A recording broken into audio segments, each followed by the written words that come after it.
So today we have a Kiwae focused episode, his first in the series actually. This is kind of interesting considering how the entire cast he hasn't really had much to do outside of being kind of the Brock analog. You know, the more experienced trainer of the group, giving out all the wisdom and all that kind of crap. In particular, his stuff about Z moves. It just lacks the cooking thing, then he's an exact Brock replica. Anyway, Kiwae's own episode. Let's get into it.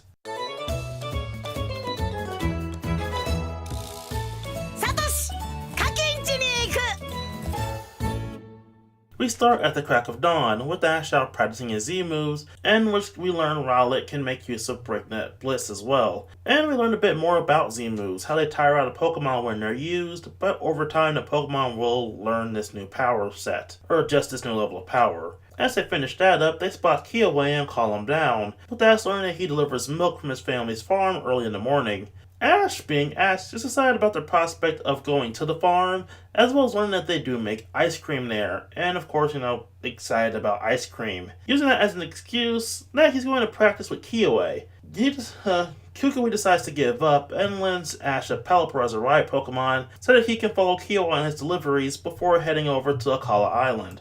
After they finish up their business on Melee Island, the pair head over to Akala and pass over Team Rocket, who makes a cameo here. Ash marvels at the sights of Akala, in particular the giant volcano, and meets Kiwae's mother and father, who offer him some food, and of course he's excited over the prospect of said ice cream from earlier. However, he meets Kiwae's younger sister, who is trying to help out at the farm despite Kiwae's protest of her being too young. And Ash decides he'll work for his food, and decides to help them with farm chores, in particular cleaning a Mudbray, which he of course has issues with. And there's a pretty fun joke where Ash manages to finish cleaning one Mudbray before realizing he has to clean a whole line of them. Ash continues helping out with the various barnyard chores, including filling up the barn with hay, and as the sun sets, Ash is really happy to finally have dinner, but joins the family in prayer to Walla Volcano, who blesses their land with fertility. Ash is of course exhausted from the day's events,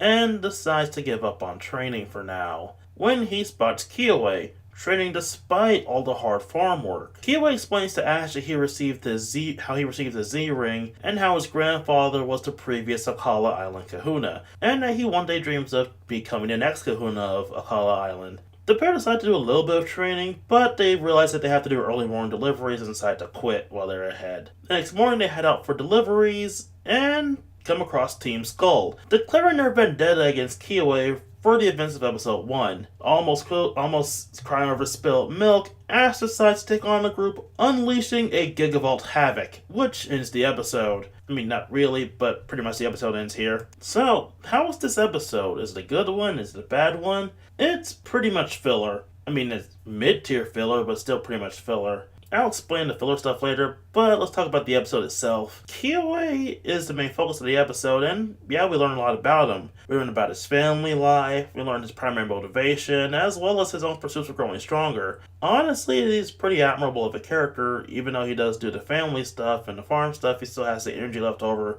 to do his nightly training stuff. It's honestly pretty admirable. You get a sense about how dedicated the guy is, if you didn't understand it beforehand. Having his grandfather be the previous Kahuna is also pretty cool. One thing that was never gone into in the games, are outside of the stuff with Pony Island, are the previous Kahunas, which could have been pretty cool to go into, but wasn't really necessary. It's good they decided to connect Kiwae to it in some way in the anime, though. Ash himself doesn't do much in the episode, which is standard for non-Ash focused episodes, so also have some comedic bits like the stuff with the Mudbray and his own physical exhaustion. He doesn't really get to do a lot. He does finally manage to pull off a proper Gigavolt Havoc by the end of the episode, but that's pretty much his self-determination, which I guess that was what he was lacking all along. Overall, this is a skippable episode if you don't really care about Kiwae. If you do, then this is a pretty good one, but still skippable. But finally getting inside of Akala Island was pretty cool, and there's a lot more of it than later episodes, but not as much as I would like. Either way, I'll see you all next time.